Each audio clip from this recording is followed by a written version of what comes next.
Paris Olympic से भारत के लिए एक और अच्छी खबर इस वक्त सामने आ रही है, जहां एक और मेडल भारत के नाम। पेरिस ओलंपिक में भारत को तीसरा मेडल आज मिला है और शूटर स्वप्निल ने जीता है ये ब्रॉन्ज मेडल।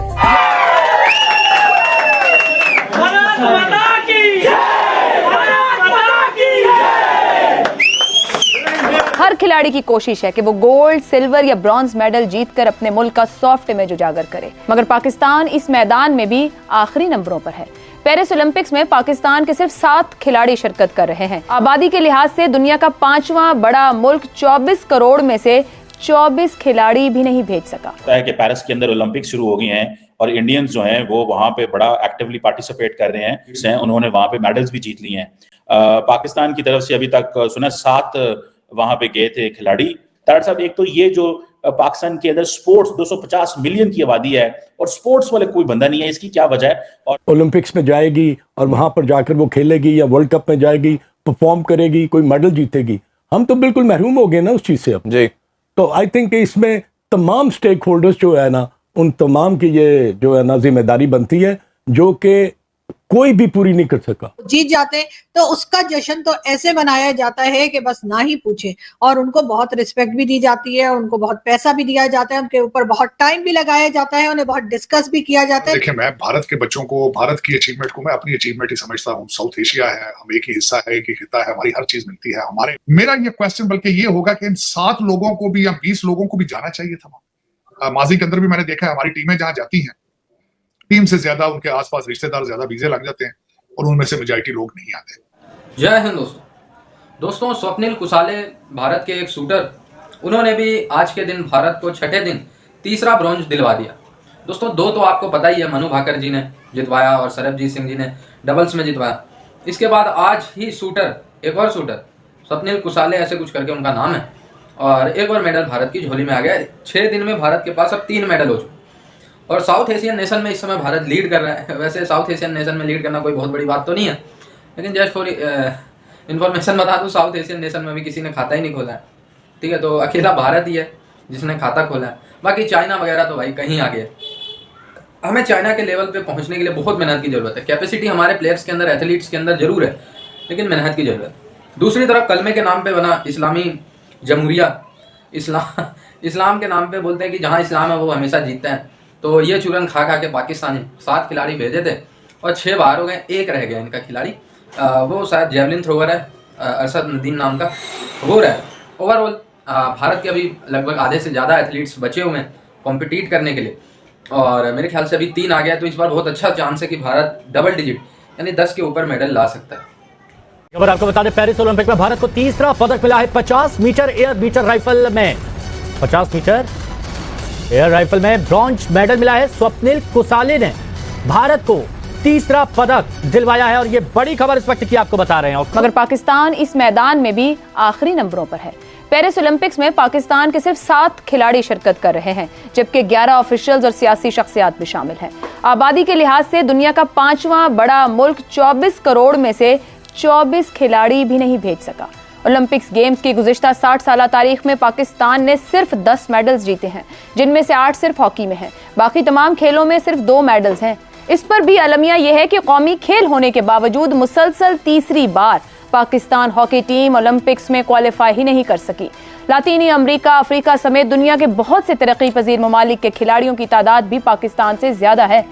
यहाँ तक कि जंगज़दा फलस्तीन भी पाकिस्तान से आगे है। पाकिस्तान ने आखिरी बार गोल्ड मेडल 1984 जबकि आखिरी बार ब्रॉन्ज 1992 में जीता था।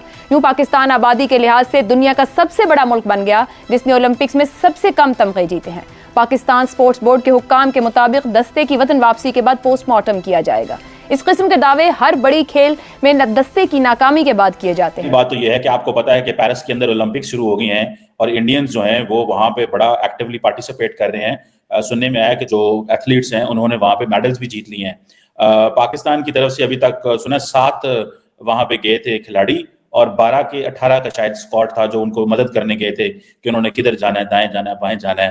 तो उस हवाले से जो है वो एक तो वो बड़ी पाकिस्तान में तनकीद हो रही है कि पाकिस्तानी जो स्विमर हैं वो बेसिकली उनको एज ए बुलाया गया था उनको इनकरेज करने के लिए, उन्होंने क्वालिफाई नहीं किया था उन स्विमिंग कंपटीशन के लिए।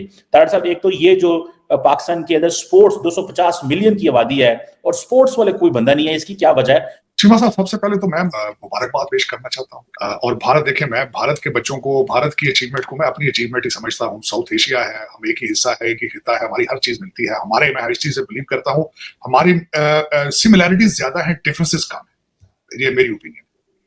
दूसरा, उसके बाद चीमा साहब, आपने बिल्कुल सही अर्ज किया।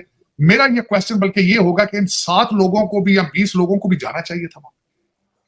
आपकी क्रिकेट टीम के अंदर जो आपने कुश्ती और कबड्डी के लोगों को पहले रखा था, ये सफारसी बच्चे आप घुमाने ले जाते हैं इनको वहां पे। अमीर लोगों के बच्चों को सैर कराने के लिए अगर आपने एफिल टावर वगैरह दिखाना था तो ठीक है, कोई ऐसी बात नहीं है। वहां पे लुई विटान से शॉपिंग करने के लिए कुछ अमीर लोगों के बच्चों को फ्री भेजा गया है। गरीब लोगों के बच्चे तो वहां से भाग जाएंगे, वो वापस ही नहीं आते। माजी के अंदर भी मैंने देखा है, हमारी टीमें जहां जाती हैं, टीम से ज्यादा उनके आसपास रिश्तेदार ज्यादा वीजे लग जाते हैं और उनमें से मेजॉरिटी लोग नहीं आते। लोगों को खाने पीने के लाले पड़े हैं। आप कहते हैं कि आप स्पोर्ट्स में रिप्रेजेंट करेंगे पाकिस्तान को। दुनिया के सियासी माशी अदम इस्तेहकाम वाले ममालिक में भी उन दौर में वो खेलों में कामयाब रहे हैं, फिर ऐसे इदारे ही बंद कर देने चाहिए अगर वो डिलीवर नहीं कर पाते। नाकाम कौन है? पेरिस ओलंपिक्स की 24 करोड़ के मुल्क से सिर्फ 7 खिलाड़ी और वहां भी करीबन बाहर हो गए हैं। शहजाद साहब, वसाइल की कमी है, अनाड़ी खिलाड़ी हैं, नाअहल हुकूमतें हैं, फेडरेशन के ऊपर रिटायर्ड ब्यूरोक्रेट, फौजी अफसरान, सियासतदान सभी रहे अपनी अपनी जगह, मगर उठा नहीं पाए इस बात को कोई भी। हम आगे नहीं जा सके खेलों में, किस पे जिम्मेदारी डालें? हाँ, मैं देखें, एक तो आपका जो इब्तदाइया था ना, जब आपने जुमला शुरू किया, वो बड़ा जबरदस्त था कि 24 करोड़ में से सिर्फ 7 खिलाड़ी। लेकिन ये आप भूल गए कि 24 करोड़ में से 24 सरकारी 7 मेंबरान हैं 7 खिलाड़ियों के। 7 खिलाड़ी हैं और 24 करोड़ ने 24 मेंबरान सरकारी ओहदेदार भेजे हैं साथ इस सारे ताइफे के अंदर जो आपका ग्रुप गया। माशाल्लाह। तो इसकी कमी नहीं है, ये जो सरकारी, और यही इसी के अंदर आपका जवाब है। बेगमात भी हैं वहाँ पे लोग, बाकी माशाल्लाह सरकारी ओहदेदार भी हैं, जो लीड कर रहे हैं वो भी हैं, सब माशाल्लाह बड़ी अच्छी हाल वहाँ पे पेरिस के अंदर बैठे हैं, फ्रांस के दिल में। जहाँ तक आपका ये सब लोग जो जाते हैं ना, जो ये मुख्तलिफ ऑर्गेनाइजेशंस, बोर्ड्स, स्पोर्ट्स एसोसिएशन, 20-20 साल, 4-4 साल से ये सब दिहाड़ियाँ लगाते हैं। ये जो जाते हैं ना, जो गवर्नमेंट के इन इदारों के अंदर काम करने के लिए, ये इसलिए जाते हैं कि perks, privileges, corruption. Pakistan hockey जो किसी वक्त वर्ल्ड चैंपियन और ओलंपिक चैंपियन था, आज दुनिया की रैंकिंग के अंदर 16वें नंबर पे है, 16th पोजीशन। तो इससे आप उसका अंदाजा लगा लें कि गिरावट है तो कहाँ तक की गिरावट है। शायद 16वें के बाद और कोई शायद कौम खेलती नहीं है, इसलिए वरना हम वहाँ बैठे होते। कहने का मतलब ये हुआ कि जिन लोगों के पास, जिन्होंने सिवाय अय्याशियाँ करने के, सिवाय पैसे खाने के, हॉकी के अंदर, हॉकी एसोसिएशन के अंदर जिस किस्म के इल्ज़ामात एक दूसरे के ऊपर लगे हैं पैसों के गबन के, और उनके नाम भी हैं, मैं नाम नहीं लेना चाहता, बैठ के नाम है लोगों के, उन खिलाड़ियों के। हम कहते हैं ना कि स्पोर्ट्स के जो लोग हैं उनको बिठाया जाए, वो जाते ही इसलिए सारे के सारे अपने उन शोबों से तल्लुक़ रखने वाले प्रोफेशनल लोग जाते हैं कि यार कुछ 2-4 दिनों की, 2 सालों की, 4 सालों की दिहाड़ियां लगा लो, कि फिर कहाँ मौका मिलेगा। सही। तो इसलिए जिस किस्म की करप्शन, जिस किस्म का पैसा। तीसरी बात, पाकिस्तान जिस हालत में आज बैठा है, जहाँ रोटी का प्रॉब्लम है लोगों को, वहां पर आप किस तरह रिसोर्स को छोड़ सकते हैं कि आप जाके स्पोर्ट्स को ध्यान करें। ये तो खैर उसके कॉन्सिक्वेंसेस हैं जहाँ पे हम। जय हिंद दोस्तों, मुझे लगता है अगर आतंकवाद का मेडल होता ओलंपिक में, तो मुझे नहीं लगता आसपास भी कोई देश पाकिस्तान के टिकता। ठीक है, गोल्ड, ब्रॉन्ज, सिल्वर सारे का सारा पाकिस्तानी ले लेता, क्योंकि और तो कोई आसपास भी नहीं है भाई आतंकवाद फैलाने। इवन दो अफगानिस्तान, जहाँ पे इतनी लड़ाइयाँ हुई, वहाँ भी इतने खतरनाक खूंखार आतंकवादी नहीं है जितने पाकिस्तान में। बट अफसोस की बात पाकिस्तानियों के लिए, कलमे के नाम पे बने, कुरान के नाम पे बने पाकिस्तानियों के लिए अफसोस ये है कि आतंकवाद का खेल ओलंपिक में नहीं है। ठीक है, नहीं तो ये आतंकवाद से ऐसे इतने लोगों को उड़ा देते ना ये बॉम्ब से कि इमेजिन नहीं कर सकते आप। कहाँ ये बॉम्ब प्लांट कर देते कि इमेजिन नहीं कर सकते। ठीक है, और कैसे 72 उग्रों का कंपटीशन होता तो भी, घुटने टेकने का ओलंपिक मेडल होता आर्मी का तो भी ये गोल्ड, ब्रॉन्ज, सिल्वर लाते। कोई नहीं, ऐसे खेल तो पाकिस्तानियों को रिक्वेस्ट करना पड़ेगा ओलंपिक फेडरेशन से कि भाई आतंकवाद, घुटने टेकना, ये सब भी शामिल करो यार। ये सब हमारे राष्ट्रीय खेल है पाकिस्तान, शामिल करोगे तभी तो हम मेडल की शुरुआत करेंगे, वरना तो हम मेडल ही नहीं जीतेंगे। पूरी दुनिया साजिश कर रही है पाकिस्तान के साथ। मेरे ख्याल से ये साजिश है भाई। ओलंपिक में आतंकवाद क्यों नहीं है? साजिश हो रही है ना ये पाकिस्तानियों के साथ। भाई ये तो इनकी ऐसी सोच है। खैर, अभी 3 मेडल भारत लाया और यार 3 चाइना के कंपैरिजन में तो कम है। अच्छा, ऐसी पहली बार हुआ है भारत के साथ कि 6 दिन में भारत 3 मेडल जीत चुका है। और मेरे ख्याल से अभी लगभग 2 हफ्ते और चलेगा ये। और भारत के अभी कई सारे एथलीट्स को खेलना है, जैसे नीरज चोपड़ा, पीवी सिंधु, जिनके पक्के मेडल है, मैं उनकी बात कर रहा हूँ। निखत जरीन बॉक्सर है हमारी, और भी तमाम खिलाड़ी हैं, शायद मैं उनका नाम ना ले पाऊँ, लेकिन वो भी इक्वली गुड है। तो होप फॉर द बेस्ट। और टीम इंडिया इस बार डबल डिजिट यानी 10 से ज़्यादा मेडल जरूर ओलंपिक में अचीव करेगी।